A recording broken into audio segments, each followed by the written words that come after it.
So we've been in Tulum several times now, and we've experienced some crazy things out there. We've done lots of activities, and over all these, throughout our trips, we've actually narrowed it down to the things that we have to do every time we're down there. So we kind of want to share that with you. So we're giving you the top 9 things to do while in Tulum or visiting that area in Tulum. And also some recommendations of where to stay. Oh yeah. Because we stayed at a couple places, and some of them are really cool and some of them are not so cool. But yeah, let's get started. All right. So number 1 is obviously Tulum itself. So the city is just very different from every other place that we've been to, just because it's kind of like sleepy, it's hipstery, it's hippie, it's organic. It has this vibe of everybody's friendly. You just want to stay there and just eat and enjoy and be happy. We've just noticed that everybody that is there actually is a very, very happy and yeah, they're very friendly. I mean, they'll talk to you right as soon as you approach them. They'll greet you. It's actually a town that we've considered actually moving to. Yeah, every time we go, we just want to stay there.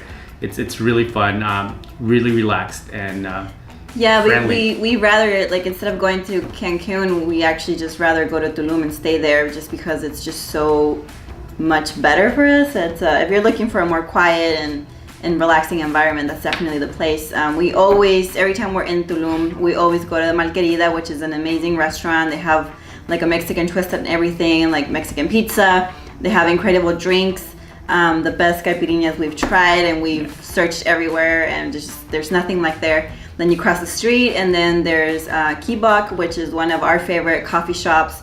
It's just a lot of things happening. People will come and eat in the middle of the street. They close down the streets just for you to eat there. Yeah, they'll have like music, like mariachi playing, or music just playing like in the street, and that, at least in that block. But it's really fun. If you're in the area, we really recommend actually stopping by and getting to know the town. Everybody there is just full of life. Definitely a worth going to and checking out. Yeah, and obviously, I mean, when you talk about Tulum, you're going to talk about the ruins themselves, and we do actually like going here a lot, just because not only is a very touristy area, but at the same time, it's worth it to go there. It's huge, and it's really well preserved. The restrooms are clean, and if you have somebody in your family like myself who's paraplegic or is in a wheelchair, it's perfect for them because there's ramps throughout the whole park, and so it's very easy to get around. And also there's a beach access, so if you can go there and it's a hot day, you can go down to the beach and have an amazing view. Also, if don't forget, on your way out, there's this little bar gem called Inmex, and it's hands down our favorite michelada. We have not found a better place to drink a michelada. If you don't know what a michelada is, go try it. Just try it. Just go for it. Just go to a Mexican restaurant. If they have a michelada, just try it. But this place, hands down, the best. It's delicious. Best michelada we've ever had. But yeah, there's a little shopping center there. It's right, this little bar is right next to the parking lot. You can't miss it. So definitely it's a must try. Yeah, and they'll give you like a little bit of fruit. You can also buy fruit there, and that's for the first time that we tried crickets for the first time. Yeah. Not my favorite, but go ahead and try it again. Yeah, they give you a bowl of crickets to try out. Yeah, so it's just little snacks, and again, the customer service is amazing. So yeah, just try it out. Yeah, so talking about ruins, obviously Tulum is one of the most known archaeological sites in the area. Same thing with Chichen Itza. Because they are the most known, you are going to get lots of crowds. You're going to get a lot of international tourists there. If it's something you want to avoid, we actually know 3 other archaeological sites in the area that are not as crowded and are actually even better. There's one about 15 minutes south of Tulum, called Muyil. It's a little bit smaller. It's well preserved. It's really nice. You have to pay an entrance fee, but the cool thing about that was just there was hardly any people. We went when it opened, and we were there by ourselves for a good hour and a half, 2 hours. Yeah, and we only saw like 2 other people there. Yeah, and we explored the whole area. Side note on Muyil though, if you have the time, we just didn't have the time that day, but if you have the time, there's a little path that takes you to a lake. You actually get on the boat and you actually get to explore that lake, and it takes you onto another archaeological site. Definitely try doing that. We just didn't have time the day we went to, but definitely check out Muyil. Another one is Ekbalam. Ekbalam's about an hour and a half north of Tulum. It's actually on the way to Chichen Itza. The cool thing about Ekbalam is that it recently just opened to the public a couple decades ago, probably like decade ago or so.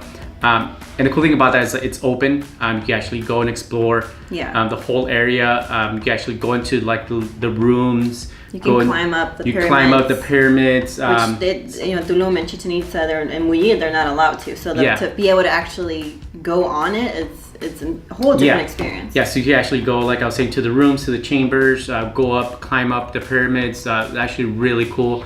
The only downside with that is not a whole lot of trees when you're going through these pyramids, so it takes some sunblock. We actually got a really bad sunburn when we went. Yeah, it was extremely hot. Yeah, so take some sunblock when you're prepared. Yeah. For our favorite one on our must-do to Tulum is Goba. That's by far our most favorite archaeological site. It's about 35-45 minutes north of Tulum, and hands down, best experience. I mean, it's super magical in there. This archaeological site's in the middle of the jungle. It's it has a like spooky, mystical, magical jungle feeling to it that I think a lot of the ones, I guess it's unique because of that. Yeah, it's really unique. You get to explore. It's a huge archaeological site. So you have different routes to go to. You actually could rent a bike when you enter the park. You actually ride, or they'll take you in a bike, or you could ride a bike. But it took us a good 4 hours to explore the whole area. And the cool thing about that area is that it has the tallest pyramid in the region. So you actually get to climb up that pyramid as well. It's kind of slippery, kind of dangerous. Very sketchy. Yeah, we went on a day that, I mean, most of the time it's a hit or miss with the rain, but when we went, it was raining and it was pretty slippery, but it's worth it. Totally worth it. Worth it, yeah. So definitely check out Goba, by far the best archaeological site in the area. Yeah. So number 5 is Playa del Carmen. It's a city in between Tulum and Cancun, and it's just like a huge strip full of bars, restaurants, shopping centers, stores.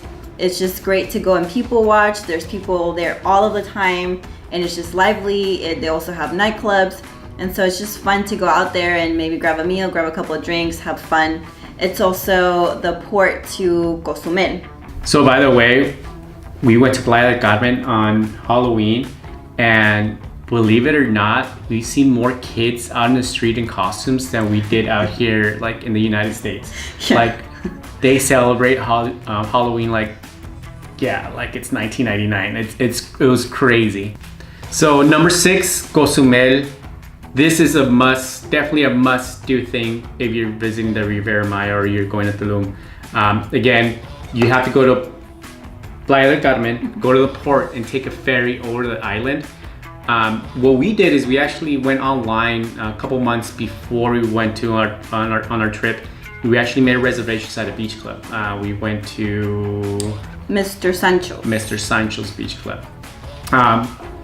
Great place. Once you go to Cozumel, you can take a taxi down to the beach club. We went to Mr. Sancho's. I believe it was like $50. Yeah, I think it's around $50, but it includes all you can eat. But the best thing includes all you can drink. So go eat, go drink. But our favorite thing about Cozumel are the beaches. Yeah. Probably the best beaches in the world. I mean, we went in there, warm water. We walked a good, 30 yards, and the water was still down to our waist.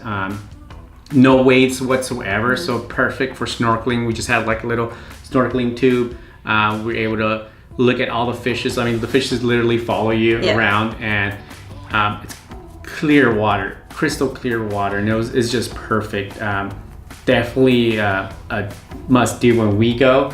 Like I said, we literally reserve a day just for Cozumel. We plan those days around our Cozumel, day. So we could do more days. Yeah, we definitely stay there if you want to. But yeah, Cozumel a must. A tip for that is make sure to get there early, just because you want to take advantage of the whole day, especially if you're going to a beach club. Usually they're like 9 to 5 and so you want to make sure that you are paying, for and staying there for the whole time and not getting there for only a couple of hours. And so also the ferry doesn't go through very late as well, so you want to make sure that you're back to Playa del Carmen unless you're planning to stay in Cozumel. So just make sure to check your times. Okay, so number 7 is cenotes. There are thousands of cenotes, but if you're in Tulum, definitely have to stop by and check one. They're impressive, they're cave-like, they're just magical, supernatural almost. Don't know what a cenote is. It's an underwater cave. It's kind of like a pool area, and it's extremely cold. Yeah. We've been to a couple, and there is just cold water. It's really fun, especially when it's hot out, but just know that the water's It's really cold. Still worth it though. If you're in Tulum, we recommend stopping by Dos Ojos. This is because it's more of like a little park. We have a couple of cenotes to choose from. They also have some chairs to lounge around. They have a little restaurant. They have even like some people giving massages and stuff. So it's really nice to be able to spend the whole day there in your bathing suit, swimming around the cenotes and just, getting to take all that nature in and just appreciating how magical they really are. So number 8, go discover the underground caves. There's an underground cave system in Chen. We'll have the links of all this below, but this is an ecological park, and you get a tour guide and they actually walk you through this cave, this immense cave, and you actually get to go through the tunnels. It's really creepy, obviously dark, but you actually get to see like the whole mystery of the whole Maya underground world. And at the end, towards the end of the tour, you actually get to see this cenote that's super dark. It just has this dark, cold feeling in there. There's bats flying around everywhere. Really cool. And it's it's in untouched water. They don't allow anybody to go into the water. So you just have like this little bridge kind of walking over it. It's really cool. And when you exit this cave, once you go up the stairs, they have like a little, I guess, sanctuary. So they have deer, they have monkeys, they have all types of animals all around. So it's actually really cool. Definitely recommend going to Chen and just experiencing the underground world of the Maya.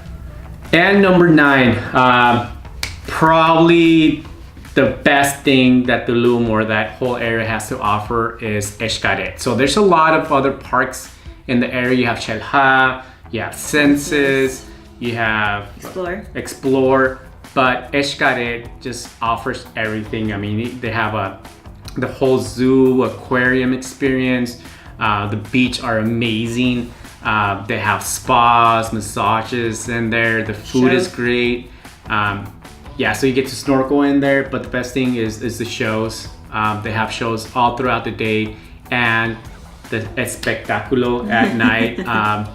We cry. I mean, it's the intro screen, and it's not even the actual show, it's the screen. We're already crying by the intro. And we're crying by the intro. But this, just Xcaret by itself, it's worth the trip. If you haven't been, definitely go. Yeah. Plan out your whole day. We could probably spend 2 days in there, but it's just a huge park. They have a lot to offer, and out of all the other parks, this is probably the best one, and it's a must go to. Yeah. Another, I guess, tip also is it is a very touristy area, and so our recommendation would be to get there pretty early as well, so you can take advantage of everything because it does get pretty packed. Mm-hmm. So another tip, if you buy your tickets online, like we normally buy everything online before we go on vacations, is make sure you take that same credit card onto the, I guess, little window, because they match the credit card to the ticket. So make sure you make that same purchase with that. So don't forget that credit card. We've had issues before. Yeah. So make sure you take that same credit card that you used to buy the tickets. So we get this asked a lot. We normally have family members asking like, oh, where should we stay, or where have you stayed at? We stayed at several places throughout Tulum and the Riviera Maya, and we've come to 3 places that we recommend. Number 1 is the Mayan Palace.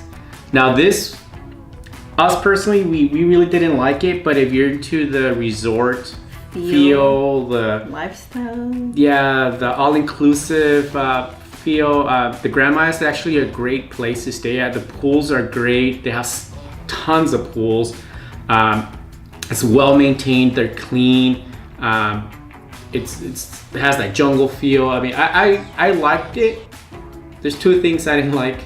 Number one is you need a tram as soon as from the lobby to go to your hotels, depending on what section you're in. So you need to take a tram.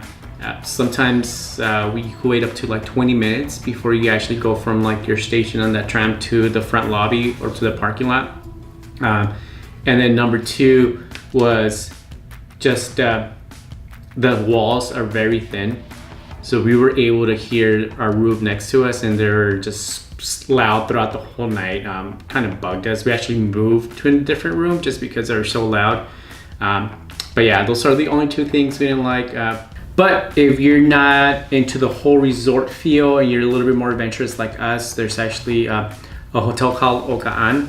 That one's actually in the middle of the jungle. It's towards Chichen Itza, so a little bit north, but it's actually really cool. Like, I mean, we drove good 10, 15 miles off the road into this hotel. It's a really nice, well taken care of hotel, but you're literally in the middle of the jungle. They have a swimming pool out there. When we went, we're in the swimming pool and it just started like downpouring. Yeah, it was actually really cool because I mean, you're surrounded by trees and whatnot.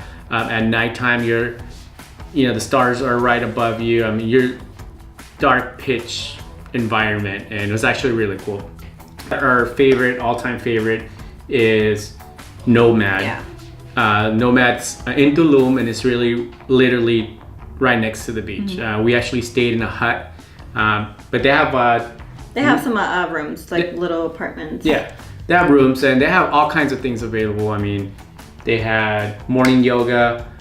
They had meditation classes. Yeah, meditation classes. They had different seminars inside this little hut. And there, the cool thing about the hut though is that they have AC, and they had outdoor shower. I mean, it was enclosed, but it was actually literally outside the hut, so you had some outdoor shower. Outdoor shower, best experience of my life. But the best thing about this is, depending on the time of year that you go to, we went in May, but that was turtle nesting season.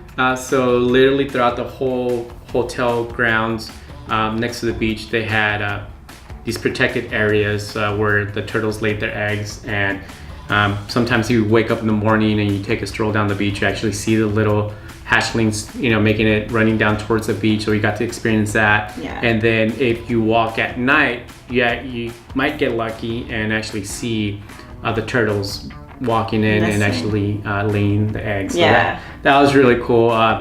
Nomad Hotel, hands down our best experience, our best stay in Tulum. Highly recommended. I mean, hands down. Yeah.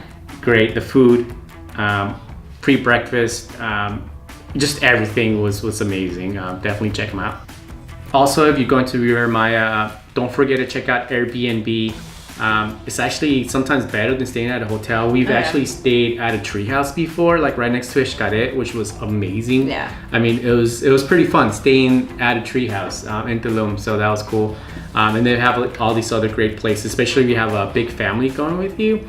There's definitely some options out there. A lot of houses, a lot of villas, really cheap. So that's our recommendations when visiting Tulum or that area, that region of the Riviera Maya. If you guys know any other tips or comments, please write them down in the section below. We'll have links to most of these areas that we talked about. We'll have either Instagram pages or direct links to like the beach clubs or stuff like that. So you guys could go check them out. But yeah, that's it. Hope to see you guys later. Bye.